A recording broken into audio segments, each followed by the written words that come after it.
Jangan hanya 5.000 orang, 50.000 orang saya suruh ngerahkan. Saya tidak akan gentar. Saya tidak akan merubah keputusan. Wong pati ora sepele, betul? Wong pati ora.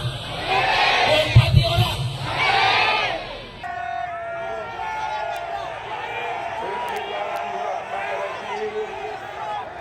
Assalamualaikum warahmatullahi wabarakatuh. Saya mohon maaf yang sebesar-besarnya. Saya akan berbuat yang lebih baik. Terima kasih. Assalamualaikum warahmatullahi wabarakatuh. Berjumpa kembali di channel Prof Halim Bicara. Sahabat sekalian, terima kasih sudah berkunjung di channel kesayangan Anda. Semoga bermanfaat dan memberikan penambahan pengetahuan kita, literasi keilmuan kita, bidang politik, hukum, dan sosial kemasyarakatan. Saya berharap Anda tetap setia bersama Prof Halim Bicara. Sahabat sekalian, sebelum itu jangan lupa ya subscribe, share, like, and komennya agar channel ini berkembang dengan baik. Sahabat sekalian, kemarin 13 Agustus 2025, Pati digoncangkan dengan unjuk rasa yang luar biasa. Ratusan ribu warga Pati tumpah ruah di alun-alun Pati. Ini adalah sebuah jawaban terhadap tantangan daripada Bupati ya Sudewo. Memang beliau sebelumnya menantang, datangkan kepada saya 5.000, bahkan 50.000, saya tidak akan gentar. Nah, kita dengarkan bagaimana tantangannya melalui video ini. Jangan hanya 5.000 orang, 50.000 orang saya suruh ngerahkan. Saya tidak akan gentar. Saya tidak akan merubah keputusan. Jangan semena-mena. Kita takut. Aku tidak takut. Terserah. Jangan 50.000. Sama saya saja. Bertempatan. Pak Polisi. Nggak boleh. Jangan. Polisi nggak berhak. Kamu itu yang bayar itu masyarakat. Masyarakat, Pak. Yang bayar kamu itu masyarakat. Ragu kita tembak. Loh, ini tuh wilayah siapa? Mengganggu ketertiban umum. Mengganggu dengan umum. Sahabat sekalian, jelas kita dengar mereka ya dalam hal ini pemerintah melalui Sudewo dan sekdanya menantang masyarakat. Dan akhirnya apa yang terjadi sahabat sekalian? Bukan 5.000, bukan 50.000, bahkan lebih 100.000 massa terkonsentrasi di alun-alun Pati. Menuntut hak dan meminta agar ya Sudewo membatalkan, dan memang sudah dibatalkan pajak 250%. Tetapi bukan hanya itu, lengser. Perkataan yang memang kemarin membahana ya di alun-alun Pati dan sekaligus juga di depan kantor Bupati.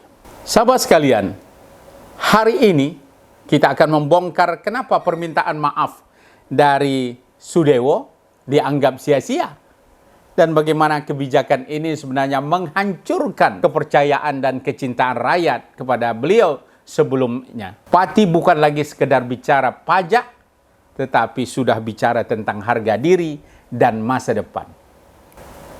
Sahabat sekalian, kalau kita lihat apa sebenarnya yang mengawalinya? Pertama adalah kebijakan pajak 250%. Tapi sebenarnya di daerah-daerah lain seperti Cirebon bahkan juga 1.000% naiknya. Jombang juga di atas 1.000% juga. Jadi kenapa mereka tidak terjadi gejolak? Nah, ini saya pikir nanti prediksi saya ini Pati efek akan terjadi di Cirebon dan juga di Jombang. Bahkan juga di daerah-daerah lain yang pemerintah daerahnya sewenang-wenang menaikkan pajak tanpa memikirkan kemampuan daya bayar ekonomi masyarakat. Sahabat sekalian, saya agak miris melihat ya.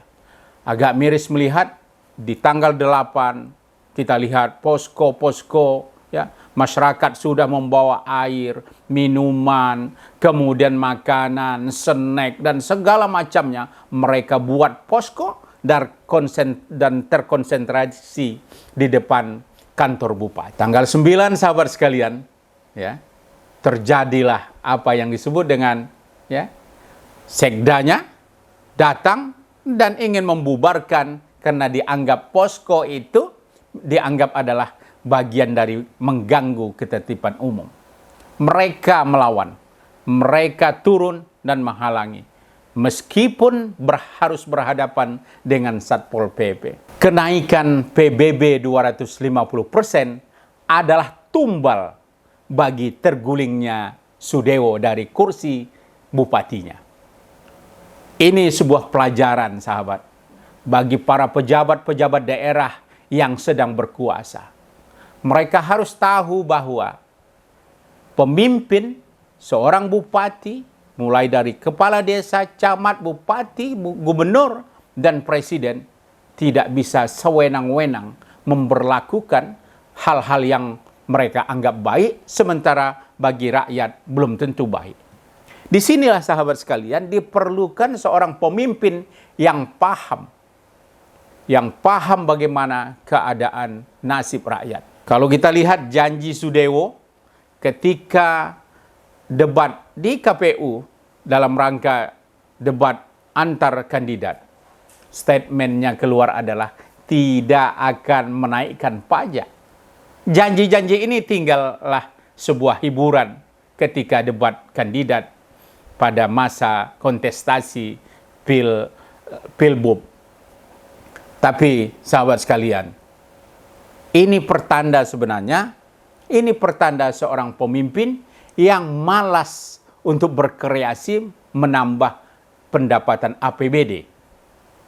Memang kalau kita lihat, sahabat sekalian, melalui penaikan pajak adalah cara shortcut, cara yang paling mudah.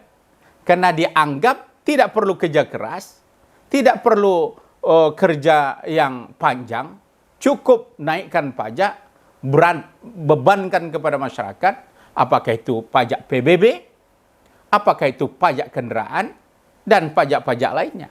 Ini adalah contoh pemimpin yang malas berpikir dan malas mencari alternatif. Padahal sahabat sekalian, disinilah sebenarnya fungsi seorang bupati, termasuk juga gubernur, untuk bisa mencari investor, mencari lahan-lahan yang memungkinkan bisa menjadi sumber pendapatan APBD daerah.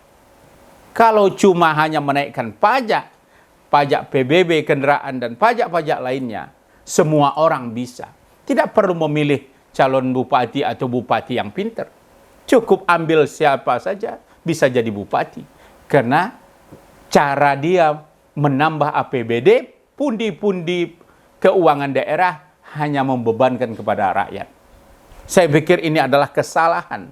Ya, kesalahan yang harus kita bebankan bukan hanya pada bupatinya, tetapi juga harus kita bebankan kepada partai politik yang mengusung, ya, yang mengajukan calon-calon ini untuk menjadi calon pemimpin daerah, bupati, wali kota, bahkan sampai gubernur. Jangan sampai salah pilih, sahabat sekalian. Inilah yang menjadi fenomena kita. Memang wajar kalau kita lihat sejarah Sudewo, dia dapat endorse dari mantan presiden, ya, dan gayanya juga dalam berkomunikasi, sahabat sekalian, memang kurang, ya, memasyarakat kita lihat kurang lentur, kurang enak didengar ketika menyampaikan pendapatnya. Maka wajarlah dia 2 kali dia menantang warga. 1 ketika menaikkan 250%, yang kedua setelah minta maaf, dia juga secara tegas mengatakan, jangan ada yang berani menantang saya. Nah, ini bahasa-bahasa yang menurut saya, ini saya peroleh dari sumber-sumber media-media, ya, media yang terpercaya. Tantangan-tantangan ini dapat kita dengar melalui kanal-kanal media sosial lainnya. Sahabat sekalian, mereka lupa bahwa ada masyarakat miskin, ada masyarakat yang tidak mampu. Saya ambil satu testimoni dari sahabat kita, yaitu Saputra Ahmad, warga Kayen. Dia semula membayar pajak itu 179.000. Kemudian melonjak menjadi 1,3 juta. Bayangkan, padahal Saputra Ahmad adalah seorang buruh tani.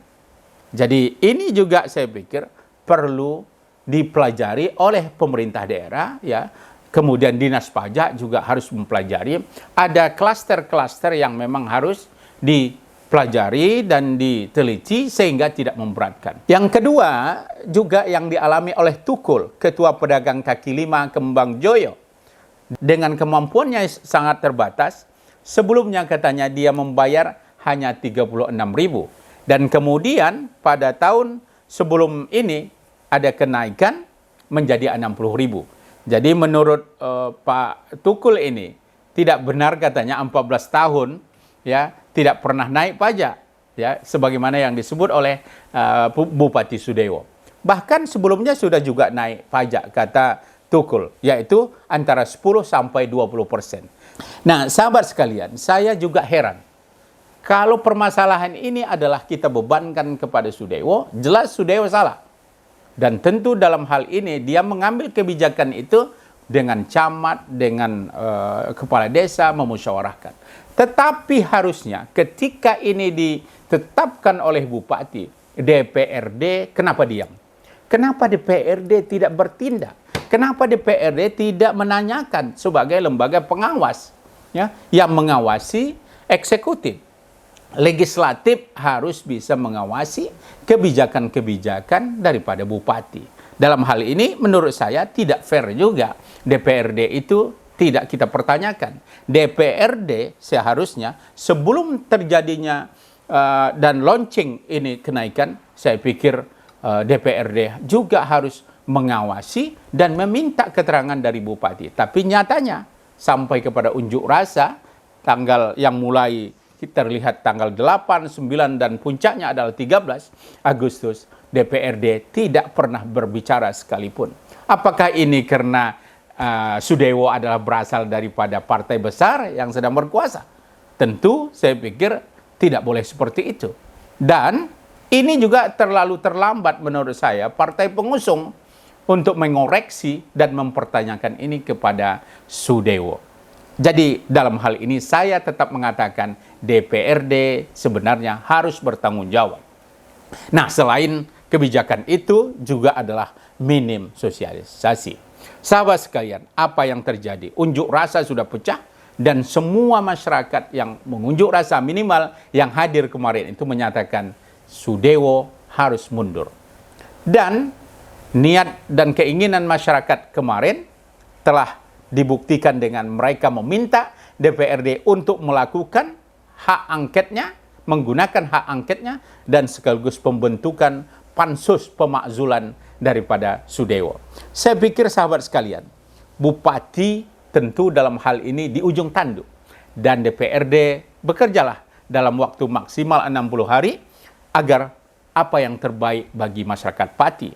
Bagi saya, kalaulah saya ditanya dengan situasi masyarakat yang sudah tidak percaya dan kepercayaan itu tidak mungkin dipupuk kembali, maka daripada memerintah tanpa kepercayaan masyarakat, kalau saya bupatinya, maka tentu saya akan memilih mundur daripada tidak dipercaya. Sahabat sekalian, ini bukan sekedar soal pajak, ini soal kepemimpinan yang gagal memahami rakyatnya. Apakah ini akan menjadi pemakzulan pertama di era ini? Simak terus selanjutnya dan kita tunggu perkembangan daerah-daerah lain yang juga menaikkan pajak sampai 1000%, bahkan melebihinya. Cirebon apa kabar? Jombang apa kabar? Dan tentu kita lihat respon masyarakatnya. Demikian saja sahabat sekalian, jangan lupa subscribe, like, comment, and share. Semoga kita ketemu lagi di episode berikut dengan tema yang lebih menarik. Assalamualaikum warahmatullahi wabarakatuh.